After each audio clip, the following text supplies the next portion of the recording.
गंगा दशहरा जब धरती पर गंगा आई, वैसे तो गंगा स्वर्ग की धारा है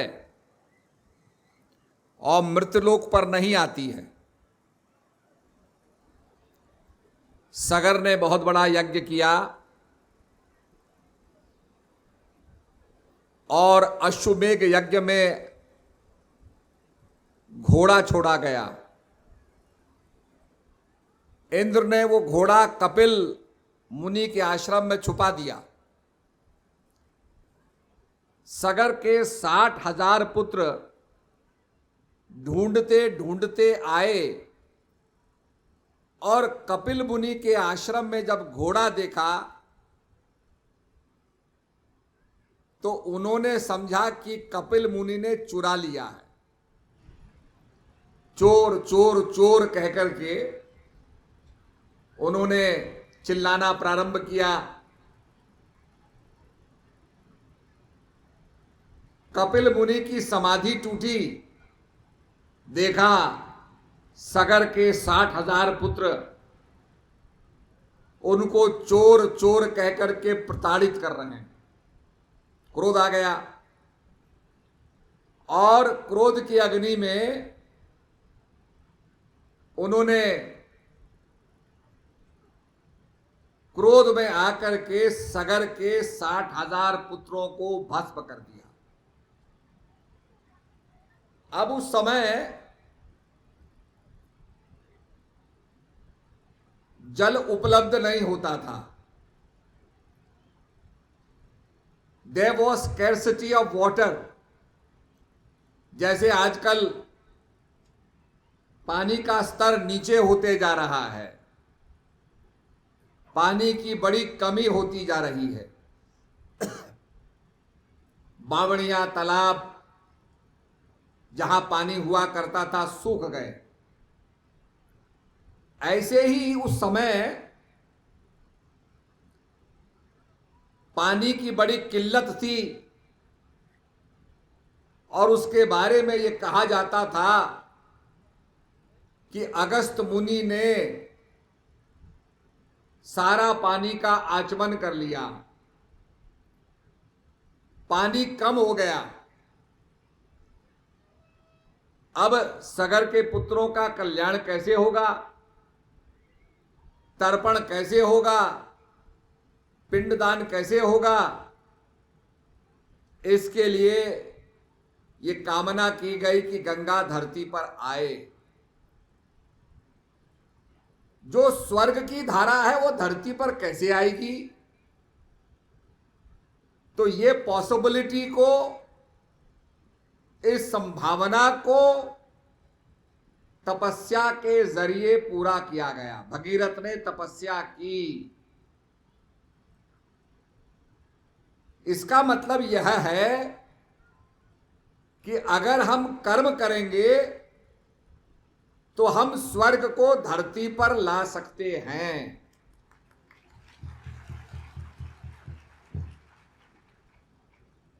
तो ये पॉसिबिलिटी हमारे संतों ने, ये संभावना को हमारे संतों ने पूरा किया। ये कथा गंगा दशहरा की और गंगा को धरती पर आने की ये समझाती है कि ये मानव,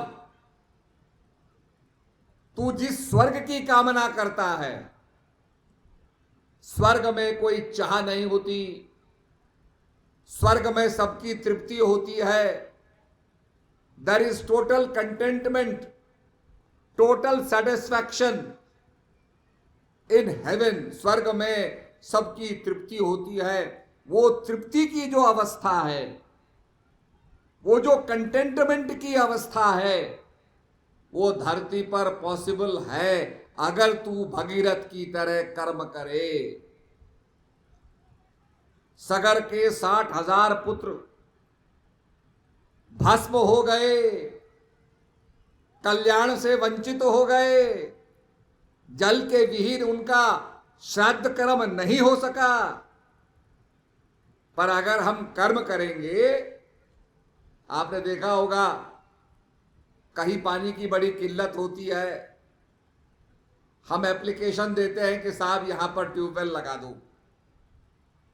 खुदाई शुरू होती है, ट्यूबवेल लगाया जाता है, जहां पानी नहीं है वहां ट्यूबवेल लग गया, पानी प्राप्त हो गया क्योंकि हमने कर्म किया, बोरिंग की, जल की गहराई तक पहुंच गए और गहराई में पहुंचने के बाद जहां जल का स्तर था वहां पर हमने पंप लगाया और पानी को पंप आउट कर दिया, बाहर निकाल दिया। ऐसे ही अगर हम कर्म करें, जो हमारी अंतर गहराइयों में जो सतचित आनंद है, जो उसका स्तर है, वहां तक अगर हम पहुंच जाएं तो मन रूपी पंप से उसको हम प्राप्त कर सकते हैं। ये पॉसिबिलिटी जो है ये गंगा ने स्पष्ट करके बता दी। अब यह है दशहरा, गंगा का दशहरा। तो दशहरे में 10 और जो हारे माने विजय प्राप्त करना, जो 10 हमारे पाप हैं उन पापों से हम विजय प्राप्त कर सकते हैं, 10 बुराइयों पर विजय प्राप्त कर सकते हैं। ये गंगा दशहरा का पर्व है। तो गंगा धरती पे आने वाली नहीं थी, पर सगर के पुत्रों का कल्याण कैसे होता, हमारी भूभाग धरती इरिगेटेड कैसे होती, ये संचित कैसे होती, सिंचाई इसकी कैसे होती, कैसे हमारी धरती उर्वरक होती, कैसे हमारी धरती सच्च श्यामला होती, जो उपजाऊ भूमि थी वो कैसे उपजाऊ बनती और उपजाऊ होती, ये गंगा ने पॉसिबल किया। और आप जब गंगोत्री जाएंगे, बड़े पहाड़ों पर चढ़ते चढ़ते ऊपर जाकर के, और वहां गंगोत्री एक ग्लेशियर है, बर्फ का बहुत बड़ा पिंड है जहां से पानी निकल रहा है।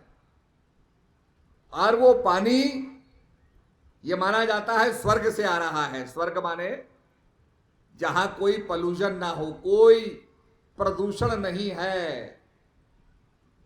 उस ग्लेशियर वाटर को आप अगर लेंगे, पानी को लेंगे, तो उसमें कोई भी बैक्टीरिया, कोई पॉल्यूशन, कोई प्रदूषण नहीं होता।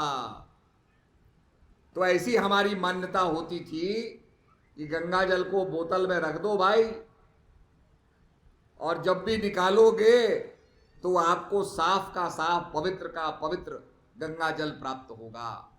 वो गंदा ही नहीं होता,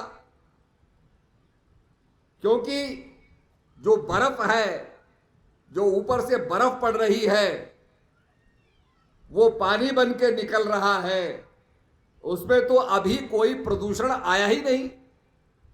यहां हमारी गाड़ियां चलती है, कार्बन डाइऑक्साइड, कार्बन मोनोऑक्साइड, आपकी जो सल्फर डाइऑक्साइड, नाना प्रकार की गैसेस हैं, ये तो वहां पहुंच ही नहीं रही, स्पर्श ही नहीं कर रही हैं। वो तो ऐसा स्थान है जहां पैदल जाना पड़ता, गाड़ियां ही नहीं जाती। जैसे आपने देखा होगा डिस्टिल्ड वाटर, हमने किसी से पूछा भाई ये कैसे होता है, कहला जी बरसात का पानी। हम तो मकान के नीचे एक लगा लेते हैं, बहुत बड़ा टैंक बना देते हैं, बरसात का पानी साफ होता है, उसको डिस्टिल वाटर बना देते हैं। तो ऐसे ही सज्जनों, गंगा का जल निर्मल है, उसमें प्रदूषण नहीं है। आपने देखा होगा फ्रांस में एक पानी बिकता है जिसका नाम है इवियान। उसके बारे में वो कहते हैं कि पहाड़ के ऊपर झरना है, झरने से पानी जाता है पहाड़ के नीचे, पहाड़ के अंदर, और जब परीक्षण किया गया तो पता लगा 80 साल में वो पानी नीचे पहुंचता है। तो जो पानी नीचे प्राप्त हो रहा है वो 80 साल छनते छनते नीचे पहुंचा। तो लोग कहते हैं साहब बड़ा पवित्र पानी है, उसकी बोतलों में भर के बेचा जाता है। उसके बारे में वो कंपनी बताती है कि भाई 80 साल इसका फिल्ट्रेशन हुआ, साफ हुआ, और तब ये पानी मिल रहा है। पर सज्जनों, वहां तो पत्थरों के बीच से है।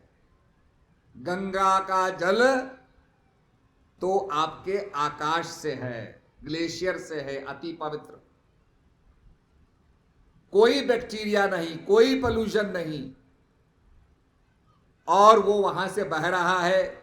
कथा आती है कि उसका इतना वेग था कि धरती हिलने लगी। तब भगवान शंकर को बनाया गया और उनसे कहा गया कि इसको अपनी जटा में धारण करिए। और भगवान शंकर ने जटा में धारण किया तो गंगा घूमने लगी, निकली नहीं। तब शंकर जी से भगीरथ अनुरोध करते हैं कि प्रभु, मेरे भाइयों का क्या होगा, मेरे पूर्वजों का क्या होगा। तब भगवान शंकर एक लट धरती पर लटकाते हैं और वो गंगा बहने लगी। वास्तव में देखा जाए तो हिमालय में तो पानी और नदी जो है घूमती रहती है। आप जाएंगे देखेंगे कभी इधर जा रही है, कभी इधर जा रही है, घूम रही है। इतने वृक्ष हैं, इतने जंगल हैं, इतने वनस्पतियां हैं, जड़ी बूटियां हैं कि उनके अंदर ही जल अंतर्ध्यान हो जाता है, निकल ही नहीं पाता। क्योंकि ये सारा हिमालय, सारा पर्वत क्षेत्र क्या है? शंकर जी की जटाएं। इसके अंदर पानी विलुप्त हो जाता है। पर फिर सगर के पुत्रों का कल्याण करने के लिए एक धारा, और वो धारा बहती है। भगीरथ यहां से आई, बद्रीनाथ से अलकनंदा आई, तिब्बत से धौली आई, और ये सारी बहते बहते मंदाकिनी, नंदाकिनी, ये सारी नदियां बह करके जाकर के देवप्रयाग में मिलती हैं। पंच प्रयाग हैं, देवप्रयाग में ये नदियां मिलती हैं, और देवप्रयाग से गंगा बहने लगती है, गंगा शुरू हो जाती है। देवप्रयाग से पहले एक भगीरथी है, एक अलकनंदा है। उससे पहले एक जगह पर मंदाकिनी है, एक जगह पर अलकनंदा है। एक जगह पर अलग अलग नदियां हैं, पर ये समूह मिलकर के गंगा बनता है। ऐसे ही जिस देश के अंदर कल्याण करने की भावना हो, हम सब में कल्याण करने की भावना हो, हम सब किसी भी जाति के क्यों ना हो, किसी भी वर्ण के क्यों ना हो, अगर देश को आगे बढ़ाने की हमारी भावना हो तो हमारी भावना भी एकत्र होकर के गंगा के समान हो जाती है। पर इसके लिए सारी नदियों का विलय होना चाहिए। भगीरथ अलकनंदा का विलय होना चाहिए। They have to come together, unification होना चाहिए। इसके अंदर यूनिटी आनी चाहिए, एकता आनी चाहिए। हम भी अगर जैसे भगीरथ ने अपने पूर्वजों का कल्याण चाहा, हम भी अगर ये चाहते हैं कि हमारा देश आगे बढ़े, समाज में सद्भावना हो, हमारा देश विश्व गुरु बने, अगर ये हमारी भावना है तो गंगा की तरह हमें एक होना पड़ेगा। अगर हम एक नहीं होंगे तो गंगा नहीं बहेगी, और गंगा नहीं बहेगी तो हमारा देश आगे नहीं बढ़ सकता। आप कभी जोशीमठ जाएं तो जोशीमठ में नंदा देवी की तरफ से, तिब्बत की तरफ से धौली गंगा बहती है। उसका इतना वेग है कि आपको झागी झाग दिखाई देंगे, सफेद सफेद पानी दिखाई देगा, इसके लिए उसको धौली कहा।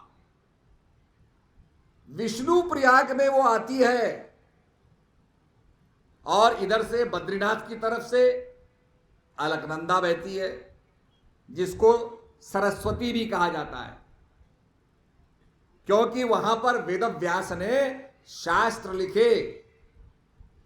और अगर आप जो भगवान बद्री विशाल ने ध्यान किया था, जो भजन बद्री विशाल ने अपने जीवन में प्राप्त किया था, अगर वो आप प्राप्त करें तो वो अलकनंदा आपके लिए सरस्वती है, ज्ञानमय धारा है।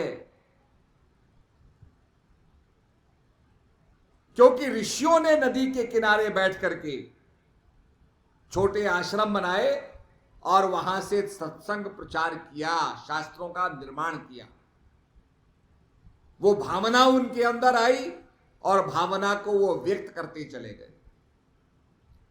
तो धौली, अलकनंदा विष्णु प्रयाग में मिलती हैं। उसके बाद आप जाएंगे तो नंदाकिनी बहेगी। उसके बाद जाएंगे तो आपको जो है मंदाकिनी मिलेगी, जो केदारनाथ के नीचे से आ रही है। ये सारी नदियां जब मिलती हैं, मिल करके देवप्रयाग से गंगा कहलाने लगती हैं। नो डिस्टिंक्शन, उसमें कोई फर्क नहीं है। हम सब क्या है? भारतवासी, उसमें डिस्टिंक्शन नहीं है। कभी कभी हम विदेश जाते हैं तो लोग पूछते हैं जी आप कहां से हैं, कहां के रहने वाले हैं? तो हम कभी नहीं कहते जी हम भारत देश के रहने वाले, हम दिल्ली के रहने वाले हैं। हाजी हम मुंबई के रहने वाले हैं, हाजी हम साउथ के रहने वाले हैं। पर हम कभी नहीं कहते कि हम भारत देश के रहने वाले हैं, वी कम फ्रॉम इंडिया। तो कहने का मकसद गंगा की तरह एकत्व का भाव होना। और ये याद रखो, हमारे शास्त्र कहते हैं, और आज हम गंगा दशहरे का पर्व मना रहे हैं। गंगा दशहरे का पर्व यही सिखाता है कि स्वर्ग भी धरती पर आ सकता है अगर आप तपस्या करो, अगर आप कर्म करो।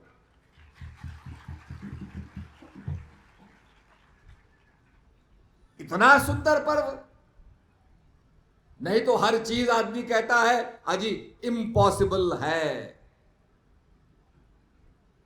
हर आदमी कहता है अजी ऐसा हो जाएगा, कैसे हो सकता है, इम्पॉसिबल है। कोई चीज आप कहो किसी से, अजी इम्पॉसिबल है। अच्छा काम भी कह देंगे इम्पॉसिबल है, और जब इम्पॉसिबल कह देंगे तो मंत्री भी कहेगा जी इम्पॉसिबल है। पर नहीं, हमारे शास्त्र सिखाते हैं अगर मेहनत करोगे, अगर कर्म करोगे, अगर तपस्या का भाव होगा तो इम्पॉसिबल भी पॉसिबल होगा, असंभव भी संभव होगा। यही धर्म की शक्ति है। धर्मो रक्षति रक्षता। तो कहने का अभिप्राय यह है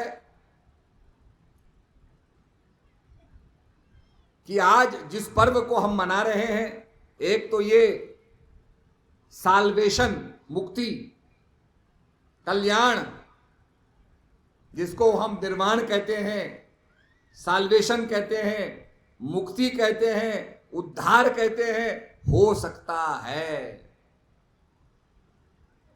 आप सगर के पुत्रों की तरह भी कितना पाप कर लें, भस्म हो जाएं, शापित हो जाएं, उसका भी उद्धार है। तो मेरा यह कहना है सभी प्रेमियों से कि हमारे पर्व एक हमारे अंदर एक अभिलाषा पैदा करते हैं, एक हमारी पॉसिबिलिटी को दर्शाते हैं। अध्यात्म के अंदर आगे बढ़ना चाहिए और जीवन का कल्याण करना चाहिए। गंगा दशहरा के मौके पर कम से कम 10 पापों से तो हम मुक्ति पाएं, 10 बुरे कर्म को छोड़ करके अच्छाई में आगे बढ़ें। यही गंगा दशहरा का पर्व का संदेश है।